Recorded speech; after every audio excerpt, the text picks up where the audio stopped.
होने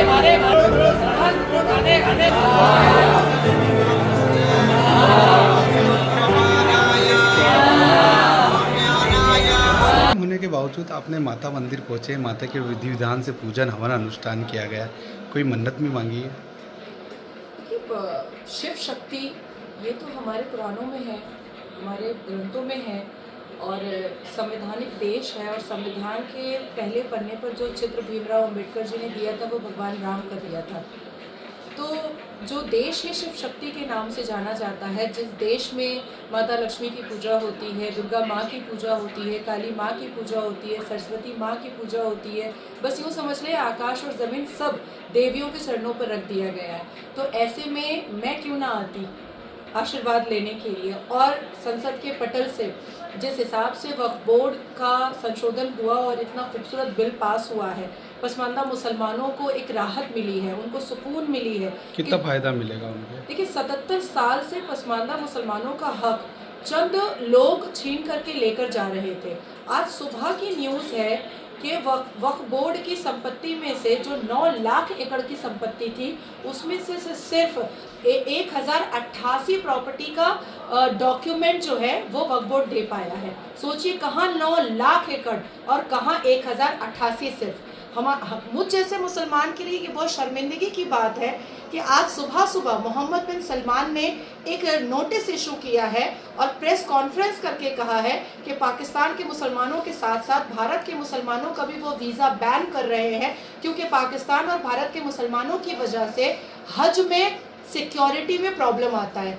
तो कहीं हम पाकिस्तान पे कभी हंसा करते थे, आज मुसलमान होने पर शर्मिंदगी महसूस हो रही है कि मोहम्मद बिन सलमान को हमारे लौंडे और लफंदर मुसलमान, आवारा, लुच्चे, लफंगे, बेहूदे मुसलमानों की वजह से आज हमारा वीज़ा बैन हो चुका है। हम हज पे नहीं जा सकते पाकिस्तानियों की तरह।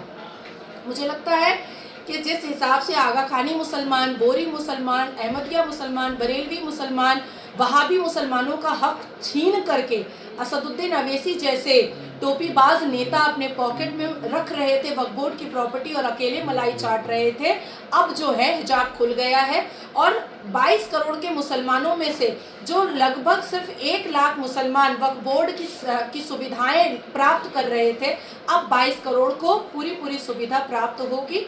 साथ ही साथ मैंने संकल्प लिया है यहाँ पर कि जैसे ही all India Muslim personal law board का खात्मा होगा, मैं दोबारा फिर आऊँगी, यज्ञ करूँगी और उस वक्त मैं बड़ी यज्ञ करूँगी।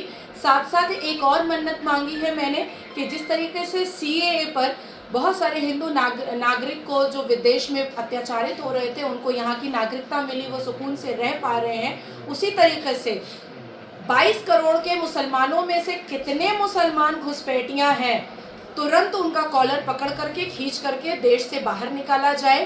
क्योंकि जिस तरीके से चिट्ठे मिट्ठे खुले हैं कि कहीं 9 लाख की एकड़ में से सिर्फ 1088 प्रॉपर्टी का डॉक्यूमेंट दिखाया गया है, कहीं ऐसा ना हो कि 22 करोड़ के मुसलमानों में सिर्फ 2 करोड़ मुसलमान ही भारत का हो और बाकी सब घुसपैठिया हो। तो पश्चिम बंगाल, क्योंकि सबको पता है कि घुसपैठिया वहाँ पर बहुत है, बांग्लादेशी है, रोहिंग्या है, अफगानी है, पाकिस्तानी है। पश्चिम बंगाल के जो मुसलमान लौंडे होते हैं, आवारे लुच्चे जो मुसलमान लड़के होते हैं, वो पाकिस्तान की लड़कियों से शादी कर लेते हैं और उसको यहाँ बुला लेते हैं। तो क्या पता कि वो स्लीपर सेल हो, क्या पता वो हाफिज सईद की कोई हनी ट्रैप का मकसद हो। तो ऐसी दुविधाओं के वक्त पर मुझे लगता है कि भारत की सरकार को NRC तुरंत इम्प्लीमेंट करना चाहिए और 4 राज्यों के इलेक्शन से पहले करना चाहिए, क्योंकि विधानसभा इलेक्शन एक राज्य के लिए बहुत महत्वपूर्ण होता है।